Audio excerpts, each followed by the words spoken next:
아멘. 예, 오늘 17장, 누가복음 17장 20절부터 마지막 절까지 오늘 말씀의 제목은 인자가 나타나는 날, 인자가 나타나는 날. 이 날은 재림의 날을 가리킵니다. 재림의 날. 주님이 오실 때 어떤 현상이 나타나고 또 우리가 어떻게 준비해야 되고 또 오늘 본문 가운데 그 날이 있기 전에 여러 가지 이제 현상들이 나타나는데 그걸 우리가 제자들도 우리가 어떻게 잘 분별해야 될 것인가를 오늘 이제 말씀해 주십니다. 자, 우리 20절 말씀 보면 같이 읽겠습니다. 20절 시작. 바리새인들이 하나님의 나라가 어느 때에 임하나이까 묻거늘 예수께서 대답하여 가라사대 하나님의 나라는 볼 수 있게 임하는 것이 아니요. 예. 바리새인들이 질문했습니다. 자, 우리가 이 본문을 계속 보면 우리가 지난주에는 제자들에게 이르시되라고 이제 말씀을 시작했잖아요. 그러면서 실족해 하는 것이 없을 수는 없으나 있게 하는 자로는 화로다. 그러니까 제자들도 있고 옆에 바리새인들도 듣고 있고 또 세리들도 듣고 있고 하는 겁니다. 그런데 이제 예수님의 말씀이 좀 더 이제 명확하게 듣는 자들을 이렇게 지칭하기도 합니다. 근데 꼭 그 제자들만 국한된 게 아니고 다른 사람들도 다 듣고 있지만 좀 더 이제 명확하게 이제 그렇게 이제 지시하기도 하시는 거죠. 그러니까 옆에 있던 이제 바리새인들이 이제 또 질문한 겁니다. 그러면서 하나님의 나라에 대한 질문을 했어요. 하나님의 나라에 대한 질문. 어느 때에 임합니까? 이렇게 물어본 겁니다. 이 바리새인들은 그러니까 하나님의 나라에 대해서 이제 그들의 생각은 이 지상에서 새 예루살렘이 임하게 되는데 이제 그것이 지상의 천국이 이루어질 것을 그렇게 이제 생각한 겁니다. 지상에서. 그러니까 메시아가 오면 그 메시아가 이 세상을 완전히 새롭게 해서 완전히 정말 이 지금 세상과 다른 정말 하나님 나라를 세울 것이다 라고 이제 그렇게 생각한 겁니다. 그러면 이 바리새인들의 질문은 뭐예요? 그 하나님 나라가 누가 세우는 겁니까? 메시아가 세우는 거잖아요. 메시아가 오셔야 그 나라가 세워지는 겁니다. 그런데 지금 메시아 대신 예수님께 뭘 물어보는 거예요? 하나님 나라가 어느 때에 임합니까? 문제는 어디 있는 거예요? 하나님 나라가 문제가 아니라 그 하나님 나라를 누가 세우시는 겁니까? 메시아, 예수 그리스도. 그러니까 그 하나님 나라가 되시는, 하나님 나라의 주인이 되시는 예수님 앞에 그 예수님을 잘 모르고서, 그러니까 예수님이 그 나라의 주인이고 그 나라를 이루시는데 그 예수님이 누군지 모르고 그 나라가 어느 때 임합니까? 라고 물어보니 어떻게 대답을 해줘야 됩니까? 그러니까 이들이 그러니까 동상이몽 아시죠? 동상이몽. 하나님 나라는 알고 있어요. 하나님 나라에 대해서. 근데 그 하나님 나라에 대한 그 본질, 그 나라는 어떻게 들어가는지, 누구를 통해서 들어가는지, 그게 더 중요한 거죠, 사실은. 그게. 그냥 막연하게 이 세상 사람들도 어떤 유토피아, 심지어는 저기 뭐 김밥 천국, 다 천국입니다. 세상에서 다 그냥 지상 천국이 이루어지기를 다 바래요. 바리새인들도 그렇게 생각하는 겁니다. 그냥 세상에서 이 세상이 좀 변화되고 좋은 어떤 지도자가 오고 그러면 저 지도자가 혹시 메시아가 아닐까? 이제 그렇게 이제 기다렸던 거죠. 그때 예수님께서 분명하게 말씀해 주시는 거예요. 하나님의 나라는 볼 수 있게 임하는 것이 아니다. 볼 수 있게 임하는 것이 아니다. 이 볼 수 있게라는 정확한 의미는 뭐냐면 그러니까 이 세상 사람, 이 바리새인들이 그런 걸 원했던 거예요. 막 화려하고 막 눈부시고 휘황찬란한 그러한 나라가 이제 우리가 원하는 나라다. 이제 그렇게 생각한 겁니다. 그래서 그 나라를 세우는 왕은 정말 우리랑 보통 다른 그러한 메시아, 그런 능력 있는 그런 메시아가 오시면 그 나라가 이제 완성이 되는데 유대인들은 그래서 아직까지도 유대인들은 그 메시아가 아직 안 오신 거예요. 그 메시아가. 아직 안 오신 겁니다. 예수님 앞에 그 하나님 나라가 언제 임합니까? 라고 이제 질문을 하니 예수님은 너희가 생각하는 것처럼 그렇게 하나님 나라가 볼 수 있게 임하는 것이 아니다. 이 말씀은 예수님께서 이 하나님 나라에 대한 본질을 지금 설명해 주시는 거예요. 그 하나님 나라는 영적인 세계다. 영적인 나라다. 영적인 나라. 그러나 실제로 우리가 요한계시록에 보면 새 하늘과 새 땅이 임하게 됩니다. 분명히 예수님이 다시 재림하시게 되면. 그러나 그 과정이 있어요. 과정이. 마지막에 하나님이 이 땅을 다 불로 태우시고 심판하시고 그리고 대환란이 있고 그리고 이제 주님이 오실 때 우리가 다 공중에 들려서 새 하늘과 새 땅에 이제 들어가게 되는데 예수님께서는 지금 그 하나님 나라의 본질, 그 하나님 나라의 본질이 뭐예요? 예수 그리스도. 예수 그리스도가 본질입니다. 그리고 그 예수 그리스도를 통해서 지금 하나님 나라가 이미 시작이 된 거예요. 왜? 메시아가 오셨잖아요. 하나님 나라가 이제 가까워진 겁니다. 그리고 그 하나님 나라는 실제로 예수님을 통해서 시작이 됐기 때문에 볼 수 있게 보이는 세계가 아니라 이 세상 세계가 아니라 영적인 세계다라는 것을 말씀해 주신 영적인 세계. 그래서 그 하나님 나라에 대해서 어떤 사람들이 여기 있다, 저기 있다, 이제 이렇게 할 수 있다라는 거예요. 그렇죠, 그죠? 뭐 하나님 나라가 언제 온다, 몇 월 며칠 날 온다, 또 내가 예수다, 내가 하나님이다, 내가 보혜사다, 여기가 지상 낙원이다. 그래서 실제로 이단 가운데 저기 뭐 미국의 어디 섬인가 거긴가 이렇게 이민 가가지고 있잖아요. 그 한번 뉴스에 나왔었는데 그 이름이 갑자기 생각 안 나는데 하여튼 거기다가 땅을 이렇게 사서 거기 미혹된 사람들이 거기다가 자기네들이 거기가 뭐 에덴 동산인 것처럼 그러면서 주님 오실 때까지 자기가 거기서 주님을 기다린다고 하는데 하나님 나라는 그런 보이는 것이 아니라 너희 안에 있다. 너희 안에 있다. 그러니까 너희 안에 있다라는 게 뭐예요? 예수님이 하나님 나라의 본질이시다라는 예수님. 그 나라는 예수님을 믿음으로 갈 수 있는데 그 나라의 시작은 바로 예수님. 그러니까 예수님을 믿음으로 우리 안에 벌써 하나님 나라가 시작이 된 거예요. 하나님 나라가.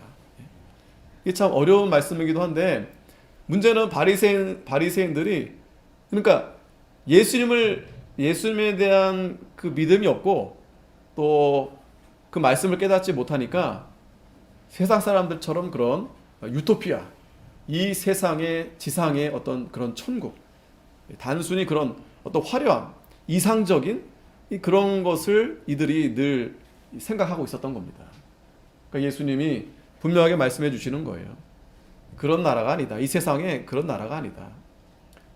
그러니까 여러분 분명히 아셔야 됩니다. 하나님 나라는 영적인 나라, 영적인 세계예요. 이걸 잘 분별하셔야 돼요. 이 땅 위에는 하나님 나라가 없어요. 보여지는 뭐 여기가 천국이 되고 싶은 거죠. 하지만 분명히 여기 있다 저기 있다 못한다 그랬습니다. 그리고 하나님 나라는 너희 안에 있다. 즉 하나님 나라는 영적인 세계이다. 영적인 세계. 그래서 우리가 이 하나님 나라는 육신의 눈으로 볼 수 있지 않냐라는 이 바리새인들이 착각을 지금 하고 있었던 거예요.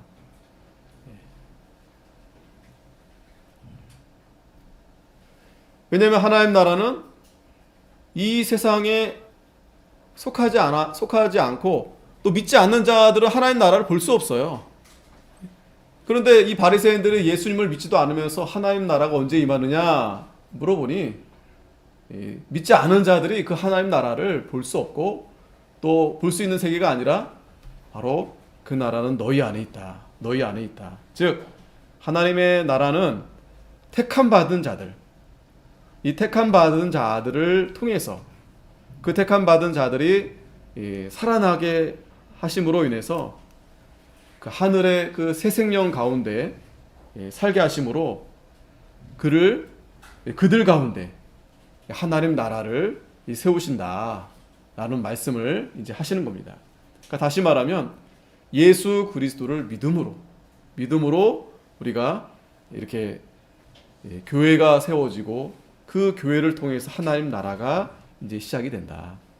자, 그러면서 이제 그 인자의 날이 나타나는 때가 이제 이르는데, 이제 이게 중요합니다. 인자의 날, 이걸 우리가 이제 바로 알아야 됩니다. 인자의 날을. 22절에 또 제자들에게 이르시되 때가 이르리니 너희가 인자의 날 하루를 보고자 하되 보지 못하리라. 자, 인자의 날은 주님이 오시는 날을 가리킨다고 말씀했죠. 그런데 왜 인자의 날 하루를 보고 싶은데 왜 보지 못한다고 예수님이 말씀했을까요? 또 이 말씀은 제자들에게 이르시되라고 했어요.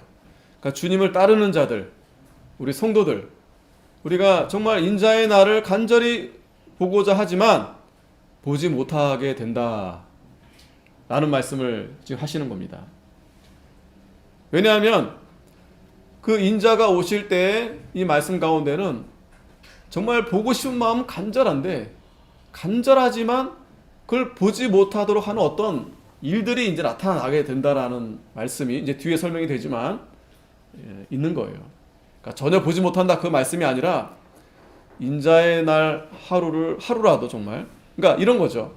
오늘이라도 정말 주님이 오시면 좋겠다 이렇게 사모하는데, 사모하는 마음이 간절하지만 그러나 한편으로는 그렇게 사모하는 가운데 정말 그렇게 보지 못하도록 여러 가지 마귀 역사, 또 여러 가지 우리가 고난, 여러 가지 일들로 인해서 보는 게 쉽지가 않다라는 말씀인 거예요. 그래서 23절에 자, 첫 번째는 그런 가운데 우리가 주의할 것이 있는데 미혹을 받아서는 안 된다. 왜? 간절히 우리가 사모하잖아요. 사모하다 보니까 그런 거 있잖아요, 여러분. 너무 간절하니까 뭐 안 보이던 게 막 보이는 거예요. 그럴 때 있죠, 그죠? 너무 간절하니까. 가령 이제 뭐 보고 싶은 사람 막 꿈에서 나타나기도 하고 너무 간절하니까. 예? 그럴 수 있잖아요. 그런데 그럴 때 주의해야 될 게 있다. 주의해야 될 게 첫 번째 뭐냐면 미혹을 조심해야 된다. 이 사람의 미혹을 받지 않도록 조심해야 된다. 그래서 23절에 사람이 너에게 말하되 보라 저기 있다, 보라 여기 있다 하리라. 그러나 너희는 가지도 말고 쫓지도 말아라. 마태복음 24장 4절에 보면 예수께서 대답하여 가라사대 너희가 사람의 미혹을 받지 않도록 주의하라. 그러니까 마지막 때 징조를 말씀하시면서 첫 번째 주의할 것이 사람의 미혹을 받지 않도록 주의하라는 거예요. 사람의 미혹. 이건 비단 우리가 어떤 교회 안에서 어떤 이단들, 뭐 여러 많죠. 거짓 선자들 뿐만 아니라 이 세상에 악한 영의 이런 미혹하는 세력들이 굉장히 많습니다. 사람의 미혹. 우리는 특별히 우리는 이 신앙 안에서, 이 교회 안에서 그런 미혹하는 거짓 선지자나 이단들, 여기에 우리가 특히 더 경계해야 되겠죠. 자, 이 말씀을 주님이 지금 제자들에게 하시는 말씀인데, 제자들이 미혹을 잘 받을 수 있다라는 거예요. 정말 그것도 그럴 것이, 이단에 빠지는 자들이요, 안 믿는 사람들이 이단에 빠지지 않아요. 정말 충성되고 열심히 하시는 분들, 또 목사님들이라고 안 빠지는 것도 아닙니다. 우리 교단에서도 정말 공부도 잘하시고 하신 목사님들도 그러니까 한두 분 정도가 예전에 어이없이 그렇게 그 이단에 또 잘못된 그런 어떤 교회에 그렇게 미혹이 되더라고요. 요즘에는 뭐 방언을 받고 뭐 그런 게 얼마나 많습니까? 막 신윤사 거기에도 막 미혹이 되는 겁니다. 아, 이게 진짜다. 방언을 하는 게 진짜다. 하나님이 분명히 성경에서도 말씀하시고 또 그 능력이 나타나야 되지 않느냐. 병자가 고침을 받아야 되고 입이 열리고 새 방언을 하고. 근데 우리가 말하는 새 방언은 하나님의 진리를 깨닫고 하는 그런 말씀인데 자꾸 육신적인 그런 방언을 자꾸 그렇게 하려고 하는 거예요. 그게 미혹이죠. 미혹이죠. 마귀의 미혹이죠. 그래서 특별히 인자가 나타날 때 이 나타나기 전에 이런 일들이 많이 나타나는 이런 일들이 그 우리나라도 보면 우리가 지금 굉장히 극렬하죠. 좌파 우파 이렇게 나눠져 있잖아요. 교인들이 목사님들도 마찬가지지만 여러분들 생각에는 설마 목사님도 성도들도 그래도 우파가 더 많겠지. 응? 실제로 우리나라에 좌파가 80% 정도 된다고 합니다. 목사님들도 그렇고 성도들도 그렇고. 그게 참 심각한 거죠. 그러니까 그 세력들이 정말 엄청나게 열심히 노력을 하는 거예요. 열심히 하는 거예요. 뭐 전교조, 뭐 여러 가지 뭐 운동권 뭐 해가지고 하여튼 어렸을 때부터 아이들을 그렇게 교육을 시키는 겁니다. 그러니까 참 우리하고 말씀도 다르지 않아요. 그런데 보면 그 사상이 올바르지가 않아요. 그러니까 참 이게 미혹을 많이 받습니다. 이 미혹, 사람의 미혹. 우리는 뭐 누구 파냐? 우리는 하나님 말씀, 우리는 하나님 파예요. 하나님 말씀 파. 우파라고 다 완전하지 않습니다. 우리는 하나님 말씀, 무엇이 옳은가? 그 옳은 대로 우리는 쫓아가는 겁니다. 그런데 이 미혹하는 세력들이 참 많다. 미혹하는 세력들이. 여러분들이 우리가 이 교회 안에서도 우리가 이 하나님 말씀을 잘 배우지 않으면 얼마든지 미혹되는 거예요. 얼마든지. 또 이 미혹받는 사람들의 특징이 뭐냐면 상당히 교만합니다. 내가 뭐 성경을 많이 알고, 내가 기도도 많이 하고, 그러면 꼭 넘어질 수가 있어요. 그리고 또 너무 그러니까 열심히 하지 않는 것도 문제지만 또 지나친 열심, 지나친 호기심, 이것도 미혹을 받을 수가 있어요. 그렇기 때문에 우리가 제일 안전한 것은 우리가 특별히 이제 성경 말씀에 대한 해석을 여러분들은 제가 해석하는 대로 제가 완전하다는 게 아니고 어느 정도는 담임 목사가 해석하는 대로 따라가고 그 사상을 그렇게 잘 받아들이는 게 안전합니다. 안전하고 또 궁금한 게 있고 또 여러 가지 또 나름대로 또 이렇게 알아볼 수도 있겠죠. 그런 가운데서도 어찌됐든 그 담임 목사가 이렇게 해석해주는 성경 그리고 그 사상 그런 것을 상당히 여러분들이 참고해서 나아가면 크게 흔들리지 않아요. 물론 교회 안에는 여러 사상들, 여러 생각들이 있는 사람들이 다 모여 있습니다. 하지만 그 가운데 그런 가운데서 목사가 중심에서 바로 이제 말씀과 여러 가지 잘 분별할 수 있도록 잘 이렇게 전해야 되겠죠. 그런데 그렇지 않은 교회들이 상당히 많고 그런 가운데 여러분들은 그래도 그렇게 잘 받아들이면서 생각하고 어찌됐든 저는 제일 중요한 중심이 하나님 말씀 중심이니까 말씀 중심으로 잘 따라가면 그래도 안전하다. 어찌됐든 지금 예수님이 제자들에게 하는 말이에요. 예수님의 제자 베드로와 안드레 야고보 이분들 훌륭한 분들 그분들도 미혹을 받을 수 있다. 그러니까 주의하라. 5절에 보면 많은 사람이 내 이름으로 와서 이르되 나는 그리스도라 하여 많은 사람을 미혹해 하리라. 예수님의 이름으로 와서 나는 그리스도다. 정말 이단들은요 머리가 상당히 비상합니다. 이단들을 괜히 사람들이 따라가는 게 아니에요. 어떤 분은 성경을 다 통달하는 사람도 있고 그냥 술술술 나옵니다. 정말 어려운 이단은 보니까 정통 교리를 거의 이렇게 가져가면서 살짝 비껴나가는 그런 이단들이 있어요. 살짝. 그 살짝 비껴나가는 부분이 이 성자 예수님에 대한 부분인데 그 잘 진짜 모릅니다. 분간하기가 쉽지가 않아요. 왜냐하면 정통 교리하고 거의 다르지 않습니다. 그런데 잘 보면, 그러니까 이제 보는 게 쉽지가 않지만, 그래서 이제 이단에 관련돼서 연구하신 분들이, 그분들이 이제 공부를 많이 하시는 거죠. 그러면 그걸 딱 집어내는 거예요. 아, 구원파 같은 경우도 굉장히 어려워요. 여러분들이 그분들의 설교를 들으면 우리 교회에서 듣는 거랑 다르지 않는데, 그런데 이단입니다. 그런데 이단이에요. 그리고 그런 그 이단들을 되게 보면은 사람들이 굉장히 행복합니다.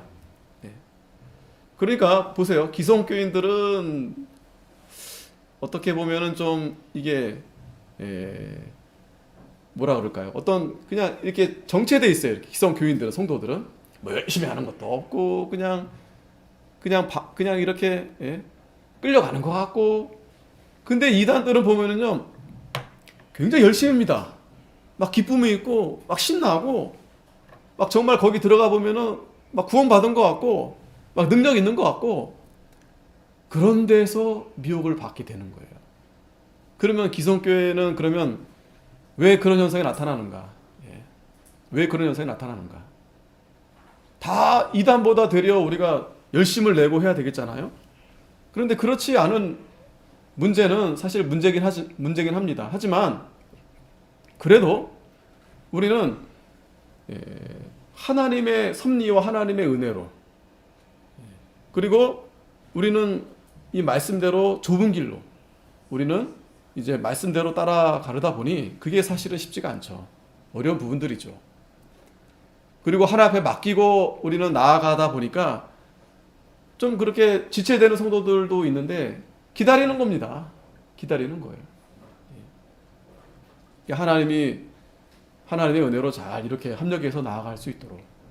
그런데 이단들의 특징은 기다리지 않아요. 조급합니다. 그러니까 당장 지금 내일 지금 당장 오늘 밤에 주님이 오실 수 있어요. 그렇게 조장합니다. 그러니까 굉장한 특심이 있죠. 그러니까 막 집 팔고 몸 팔고 다 팔고 그렇게 헌신한다고 합니다. 그러한 부분이 뭐 그게 나쁜 겁니까? 라고 했을 때 뭐 나쁘다고 볼 수는 없죠. 그런데 정말 이 말씀대로 신앙으로 바로 가면 되지만 그게 아니라 어떤 자기의 어떤 이 열심, 자기의 공로, 그리고 잘못된 그런 신앙, 주체. 그러니까 주체가 예수님이 아니라 삼위일체가 아니라 항상 보면 그 교주가 있어요. 교주의 말을 듣는 겁니다. 교주의 말. 천주교에서는 교황의 말을 따르는 거예요. 성경의 말씀을 따르는 게 아니라. 그거를 이제 잘 분별해야 된다. 이게 사람을 미혹한다는 거예요. 누가복음 다시 본문에 오늘 들어오면 17장 24절에 번개가 하늘 아래 이편에서 번듯하여 하늘 아래 저편까지 비침같이 인자도 자기 날에 그러하리라. 그러니까 예전에도 그랬어요. 우리나라에도 뭐 내가 예수다, 내가 보혜사다. 심지어 어떤 사람은 자기가 진짜 물에 빠져서 내가 3일 만에 다시 살아날 거다. 근데 죽어버렸어요. 또 어디 아프리카에서도 또 얼마 전에 그런 뉴스도 봤는데 내가 여기서 여기 물에 빠져서 다시 살아날 거다. 그러고 죽어버렸어요. 그러니까 어느 한 지역, 어느 한 그 장소에서 그렇게 예수님이 나타나지 않는다는 거예요. 번개가 번쩍하면은 온 세상이 다 그 번개 번쩍이 다 보이잖아요. 번듯하게. 그렇게 인자의 날도 그렇게 나타난다는 거예요. 그러니까 여기 있다 저기 있다가 아니라 그냥 일시적으로 온 세상이 다 그렇게 알 수 있도록 그렇게 인자가 오신다. 자, 그러나 이게 중요해요. 그러나 그가 먼저 많은 고난을 받으며 이 세대에게 버림받아야 할지니라. 자, 그러나 이게 중요합니다. 그 하나님 나라가 임하긴 하지만 그 나라는 결국에는 지금 이거 누가 말씀하시는 거예요? 예수님. 예수님께서 십자가에서 달려 많은 고난을 받고 세대 버림받아 되어야, 내가 죽어야 너희들이 하나님 나라에 들어갈 수 있다. 이 십자가, 이게 진리입니다. 예수님의 고난, 십자가의 고난, 이걸 통해서 예수님이 우리의 죄를 대속하셔서 우리가 하나님 나라에 들어가게 하시는 거예요. 또 이미 우리가 그 대속의 예수님의 보혈로, 믿음으로 우리 안에 하나님 나라가 시작이 되는 겁니다. 하나님 나라가. 그런데 바리새인들은 그런 거 없이 그냥 하나님 나라, 그냥 막연하게 그 천국을 얘기하고 있는 거예요. 그리고 자기들의 공로, 예수님의 십자가 보혈이 아니라 자기들이 열심히 율법을 지키고 율법을 행하면 천국에 올라갈 수 있지 않겠냐. 그러나 반드시 예수님께서 많은 고난과 십자가의 그 대속적인 그 죽음으로 말미암아 하나님의 백성들이 하나님 나라에 이제 들어갈 수 있다라는 거예요. 이걸 분명히 이제 우리가 깨달아야 된다. 이게 진리다. 예수님의 고난은 즉 우리 성도들의 고난도 말씀하는 거예요. 그러니까 예수님 십자가의 고난에 먼저 예수님이 감당했듯이 제자들도, 우리들도 그 고난이 있다라는 거예요. 하나님 나라에 들어가기 전에 이런 많은 고난이 있다라는 것을 말씀해 주시는 거예요. 이 세대에 버림을 받게 된다라는 거예요. 우리가 하나님 나라에 들어가려면 많은 환난과 고난이 우리가 따르게 된다라는 거예요. 자, 그러면서 이제 예를 들어 주시는데 26절에 노아의 때에 된 것 같이 인자의 때에도 그러하리라. 자, 이 노아의 때. 이 노아의 때가 어땠습니까? 노아의 때. 27절에 보면 노아가 방주에 들어가던 날까지 사람들이 먹고 마시고 장가들고 시집가더니 홍수가 나서 저희를 다 멸하였다. 예. 자, 노아의 심판, 노아의 홍수 심판 때, 그 당시 사람들이 뭐 하고 있었다고요? 먹고 마시고 장가들고 시집갔다 그랬어요. 그때 홍수가 나서 저희를 다 멸했다. 이때 창세기에 보면 하나님께서 그 사람을 지으심을 한탄하셨다 그랬어요. 한탄하셨다. 그 사람이 마음이 생각하는 모든 계획이 항상 악하다 그랬어요. 항상 악하다. 그 악한 사람들이 하는 일들이 뭐라고요? 먹고 마시고 장가들고 시집가고. 뭐 먹고 마시고 장가들고 시집가고 뭐 우리도 다 하는 거 아니겠습니까? 그런데 이 사람들은 이게 중심이에요. 이 세상 중심, 인본주의 중심, 인간 중심. 하나님을 위해서 먹고 마시고 하는 게 아니고 자기를 위해서, 자기를 위해서. 이때 하나님이 홍수가 나서 저희를 다 멸했다고 그랬습니다. 자, 이때 보세요.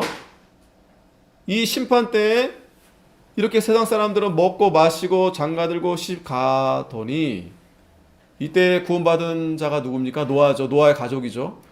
노아의 식구, 8식구 많지도 않습니다. 이 가족들이 한 일이 뭐예요? 산에 가서 방주를 지은 거죠. 산에 가서. 그게 바로 그리스도의 고난에 참여하는 겁니다. 그리스도의 고난에. 우리가 오늘 이 신약시대 우리 성도들이 똑같아요. 노아의 시대하고. 먹고 마시고 시집가고 장가가고 할 때 우리는 뭐합니까? 우리 하나님 앞에 나와서 예배 드리는 거예요. 예배. 결국에 하나님이 홍수로 심판해서 다 멸하십니다. 자, 또 28절에 또 롯의 때와 같으리니 사람들이 먹고 마시고 사고 팔고 심고 집을 짓더니. 자, 롯의 때는 노아의 때보다 좀 더 이후죠. 이때는 어때요? 사람들이 먹고 마시고 또 사고 팔고 돈이 이제 또 많이 생기니까 심고 집을 짓더니. 장사하고 또 집을 짓고. 뭐 장사할 수 있죠. 집을 또 지어야 되겠죠. 또 집도 살 수 있고요. 그런데 문제는 이 롯의 때는 사람들이 이 소돔 고모라 생각하시면 돼요. 소돔 고모라. 마치 에덴 동산과 같았더라 그랬어요. 에덴 동산.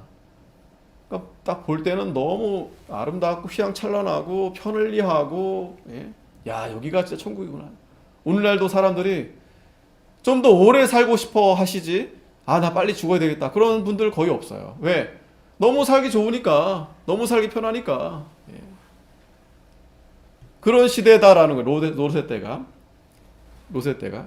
자, 그런데 롯이 소돔에서 나가던 날에 하늘로서 불과 유황이 비오듯 하여 저희를 멸하였느니라.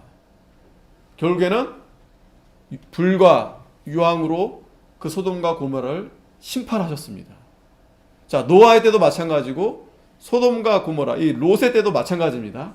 하나님이 반드시 심판하십니다. 반드시. 근데 이 롯의 가족이 여기서도, 롯의 가족도 전부가 아니죠. 롯과 그 딸들만 간신히 도망갔죠. 그래서 부끄러운 고언을 받게 되었지만 그래도 살아났습니다. 그런데 그렇지 않은 그 롯의 자, 뒤에 나오지만 사위들 다 죽었어요. 그러면서 30절에 인자에 나타나는 날에도 이러하리라. 인자에 나타나는 날.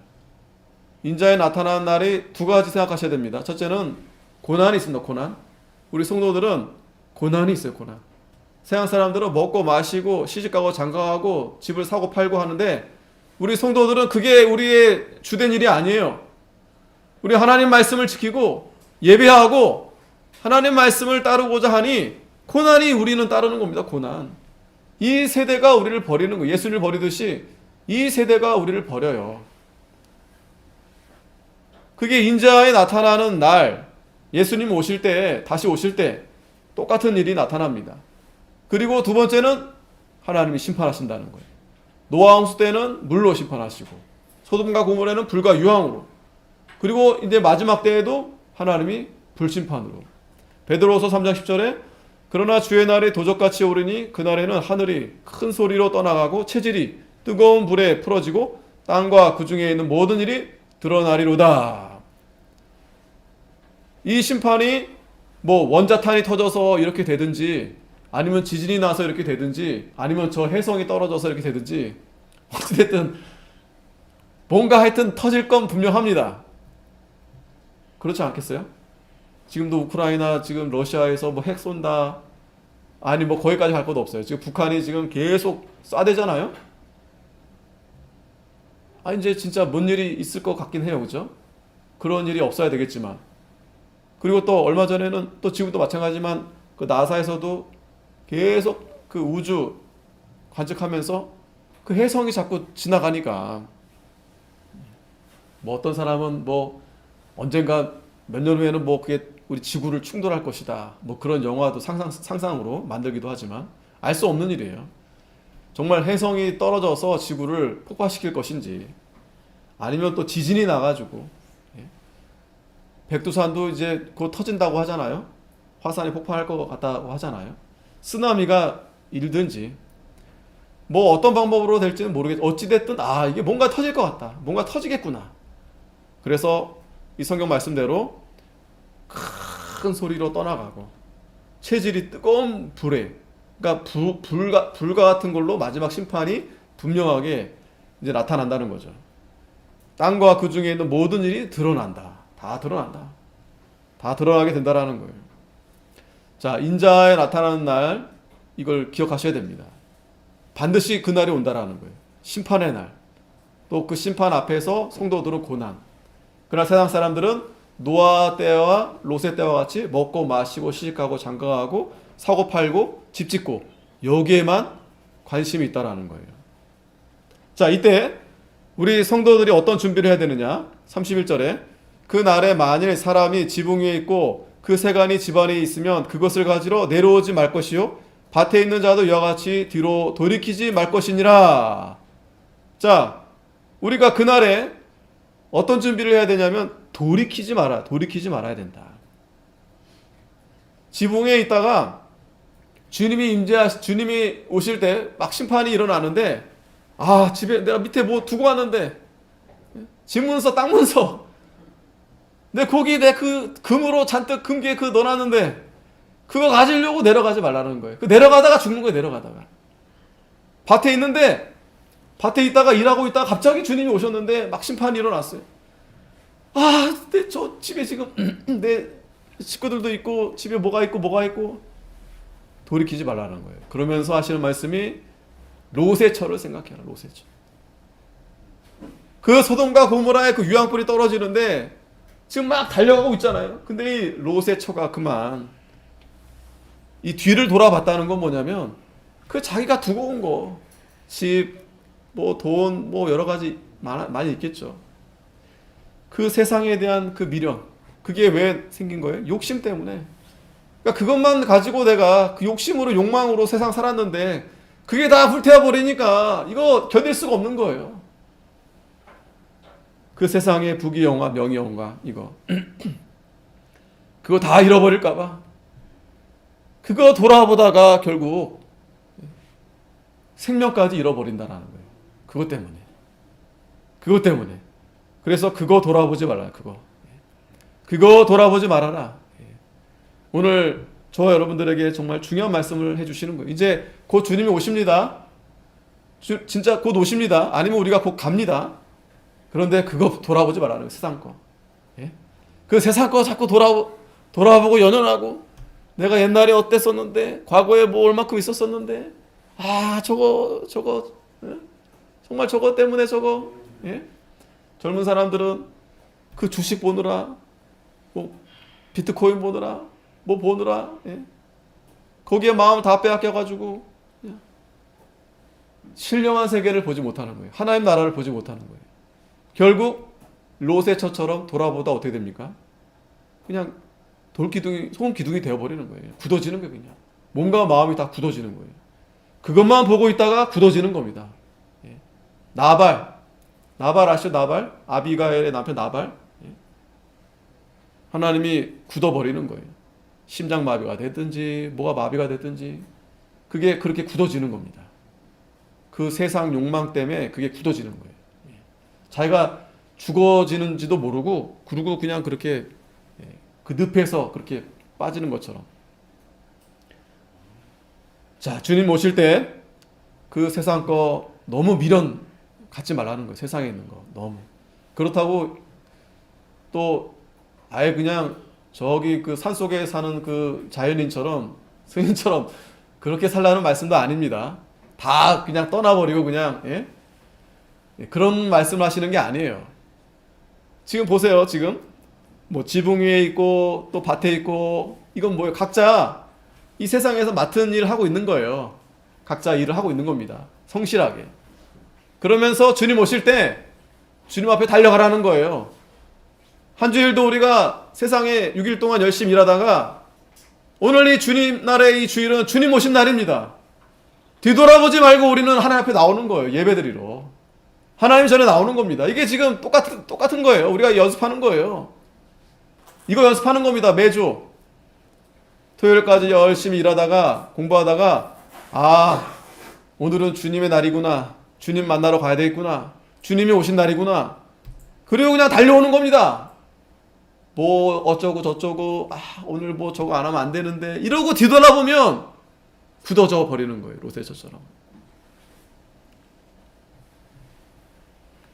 그래서 33절에 무릇 자기 목숨을 보존하고자 하는 자는 잃을 것이요 있는 자는 살리라. 우리가 사는 길로 가야 돼요. 사는 길. 우리 영이 사는 길로 가야 됩니다. 그렇지 않고 오늘 이 주일도 내가 좀 살아보려고 내 거 좀 손해 안 보려고 하다가 보면 결국 다 잃어버리는 거예요. 다. 내 거 다 그냥 뒤로 내버려 두고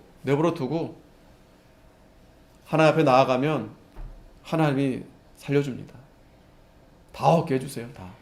오히려 더 많이 하나님이 찾게 해주시는 거예요. 예전에도 제가 얼핏 이 말씀을 들은 생각이 나는데 이 목사님께서 그 주일날 화폐를 바꿔라 했던 날이 있었던 것 같아요. 우리나라에서도 화폐를 돈을 이렇게 그러니까 주일날 바꾸지 않으면 바꾸지 못한 건 다 못 쓰는 거예요. 근데 그게 하필 주일날 주일날 돈을 바꾸라고 한 거예요. 네? 어떻게 되겠어요? 그거 바꾸더라고 그냥 주일날 교회도 못 가고 그거 안 바꾸면 다 돈이 똥되니까. 그런 시험들이 앞으로도 이제 있을 겁니다. 앞으로도 주일을 못 지키게 어떻게 해서든지 하여튼 이 마귀는 사탄은 그거 일하는 거예요. 우리 성도님들 주일 못 지키게, 예배 못 드리게. 오늘날 얼마나 편합니까? 인터넷 보면 되고 설교 아무 때나 얼마든지 들을 수 있고 나올 수 있으면 나와야 돼요. 물론 몸이 아파서 그러지 못한 상황에서는 그렇게 할 수밖에 없습니다. 그런데 하나님이 우리에게 여러 가지 좋은 환경을 주셨을 때는 최선을 다해서 하나님 앞에 나와야 돼요. 이게 우리가 사는 길입니다. 사는 게 다른 게 사는 게 아니에요. 그리고 나만 사는 게 아니고 내 자녀들도 사는 겁니다. 다윗처럼. 근데 사울처럼 하면 결국에는 사울 때문에 그 자녀들도 다 망하는 거예요. 사울 때문에. 그 믿음의 가장이 믿음을 지켜야 그 자녀들도 따라오는 겁니다. 근데 그 가장이 믿음을 안 지키고 세상에 나아가면 그 자녀들도 똑같이 따라가는 거예요. 아, 우리 아빠 엄마 주일 안 지켜도 되나 보다. 그게 무서운 병입니다. 다 잃어버리는 거예요. 34절에 내가 너에게 이르노니 그 밤에 두 남자가 한 자리에 누워 있음에 하나는 데려감을 당하고 하나는 버려둠을 당할 것이요. 똑같이 이렇게 한 자리에 있는데 한 사람은 데려가고 한 사람은 데려가지 않는다라는 거예요. 알 수 없어요. 알 수 없습니다. 하나님이 믿는 백성만, 믿는 자녀들을 데려가시는 거예요. 저번에도 말씀드렸죠. 어느 목사님이 꿈에 지옥에 가봤더니, 천국 갔더니, 먼저 아는 목사님, 장로님, 집사님 하나도 없고, 왜 천국이 없지? 지옥에 가보니까 다 거기, 물론 다는 아니지만, 거기. 예? 아니, 천국 가셔야 될 목사님들, 장로님들, 집사님들 다 거기 지옥에 앉아 계셔가지고. 꿈 얘기. 우리도 그럴 수 있다, 우리도. 물론 우리는 믿음으로 반드시 천국 갑니다. 그러나 구원은 하나님께 있다, 하나님께. 바리새인들처럼 자기들은 천국 따는 당상 이렇게 생각하고 하나님 나라 당연히 들어가겠지 그러고 있는데 그렇지 않다라는 거예요. 35절에는 두 여자가 함께 매를 갈고 있음에 하나는 데려감을 당하고 하나는 버려둠을 당할 것이니라. 그러니까 이 부자 나사로 비유처럼 천국과 지옥이 분명히 있는데 아무리 세상에서 부자로 살았어도 그는 믿지 않아서 지옥에 떨어졌고 세상에서 좋은 거 받았지만 거기서 고민하는 거예요. 고통. 나사로는 거지고 병들고 했지만 하나님이 나사로는 아브라함의 품에 안겨서 천국에서 위로받게 하시는 겁니다. 믿음으로. 분명합니다. 그러니까 천국과 지옥이 분명히 있다라는 거예요. 내세가 분명히 있다라는 거예요. 그랬더니 30절 마지막입니다. 제자들이 그 말씀을 듣고 주여 어디 오니이까? 예? 두려운 마음으로 물어본 거예요. 예수님께. 그랬더니 가라사대 죽어 있는 곳에는 독수리가 모이느니라. 이게 무슨 말씀이지? 주여 어디 오니까 지금 하나님 나라에 대한 말씀을 하신 거죠. 인자가 나타날 때 그 말씀을 하시면서 제자들이 그러면 주여 어디 옵니까? 언제입니까? 어디로 오십니까? 어느 때 오십니까? 이제 이런 제자들이 물어봤는데 가라사대 예수님 말씀은 죽음 있는 곳에, 죽음은 시체죠. 시체를 말하는 거죠. 이 죽음 있는 곳에 독수리가 모이느니라. 거기 시체들 더미에 보면 독수리가 이렇게 모인다라는 거예요. 이건 뭐냐면 하나님이 반드시 심판하신다라는 거예요. 이 죽음은 죄를 가리킵니다. 죄. 독수리는 심판이 하나님의 심판. 반드시 하나님의 심판이 있다. 시편 50편 5절 잠깐 보면 이르시되 나의 성도를 내 앞에 모으라 곧 제사로 나와 언약한 자니라 하시도다. 하늘이 그 공의를 선포하리니 하나님 그는 심판장이심이로다. 예. 반드시 하나님이 심판하신다라는 거예요. 심판. 예. 마지막에 이 죄로 말미암아 그 죽음이 다 이제 쌓여지는 겁니다. 그러나 우리는 이제 믿음으로 하나님 나라에 들려 이제 올라가게 되는 겁니다. 인자에 나타나는 때 우리가 미혹받지 않도록 조심해야 되고, 반드시 고난이 있다. 우리 성도들은 반드시 고난이 있다. 그리고 돌아보지 마라. 자꾸 돌아보지 마세요. 그럼 자꾸 그냥 미련만 생기고, 우리는 앞만 보고 가야 됩니다. 천국만 바라봐야 됩니다. 그러면 하나님이 우리에게 영생의 복을 주시고, 그리고 하나님 반드시 심판하신다. 하나님의 심판이 반드시 있다. 기도하겠습니다. 거룩하신 하나님 아버지, 은혜 감사합니다. 인자에 나타나는 때에 이렇게 무서운 하나님의 심판이 임하게 되고, 또 우리 성도들은 많은 핍박과 어려움을 당한다고 했습니다. 그러나 돌아보지 말아라. 돌아보지 말아라. 롯의 철을 생각하면서 돌아보지 말라고 주님 말씀해 주셨사오니, 하나님 오늘 이 주일에도, 이 시간에도 우리가 하나님만 바라보고 하나님 말씀을 들으려 우리가 이 자리에 나왔사오니, 하나님 우리가 이 세상에 살면서도 세상의 마음을 다 빼앗기지 않게 하시고, 세상의 미련을 갖지 않게 하여 주시고, 우리가 영원한 나라